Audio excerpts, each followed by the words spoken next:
Welcome to my channel, Ideas Ko TV. Please don't forget to subscribe. Enjoy watching. Good morning, good afternoon, good evening sa inyong lahat mga people. So ngayon po, ang ipapakita ko po sa inyo ay ang mga tools na gagamitin po natin sa keratin hair extension.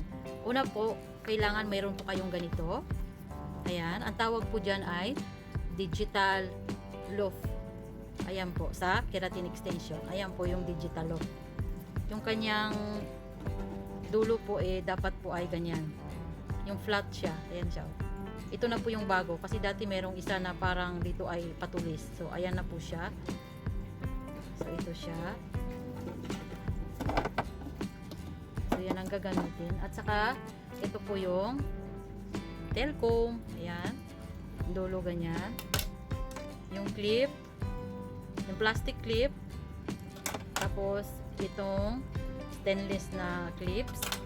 Tapos mayroon din po kayong itong protection shield. Ito po ay importante para hindi po masaktan yung customer. Tanggalin nyo lang po itong sa gitna. So ito po siya. Ayan. Tapos ito po yung tinatawag na extension na U. Ito siya. Ayan po siya. Ang tawag po dyan ay U. Yung tip po niya ay U. Ayan. Yung buhok po ay human hair po yan siya. So, pwede siyang kulutin, pwede siyang straight, para siyang natural hair talaga. Ayan. Ito ang tsura niya. So, ito siya. Ayan. Ito naman, yan siya, 100 pieces na yan. So, depende kasi minsan yung customer, marami silang nilalagay. Kung gusto nila ng more volume, so magdadagdag pa sila. So, ang minimum 150 pieces. So, ito. Kulot po yung buhok na yan. Ayan. Tapos, ito naman po yung isa. Ayan siya. Flat naman po yan. Ito siya. Oh. Straight naman yung buhok na yan. So, ito naman siya. Ayan. Ayan siya. 50 pieces lang yan. Pareho lang po yung human hair. Ayan siya. Oh.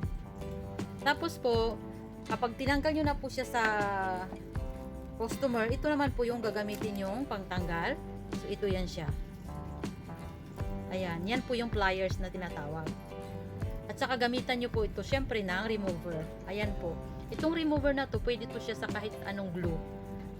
At saka pwede siya sa tape, sa mga wig, saka keratin. Maganda po tong pangtanggal.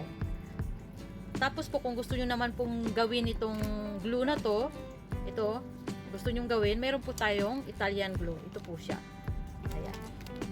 Iba't ibang kulay po yan. So, pwede po yan i-mix. Kung gusto nyo kapag may customer kayong black, so gamitin yung black, may brown, tapos ito yung transparent. Tapos po, ito po yung special na hairbrush na gagamitin natin sa ating mga hair extension. Iba po siya sa brush na ginagamit natin sa pang-araw-araw. So, para po talaga siya sa may hair extension. So, sana po may natutunan kayo. So, yan lang po ang na-share ko sa inyo. Maraming salamat! Thank you for watching mga people. Please don't forget to subscribe, like, share, and comment. God bless everyone. Until the next video.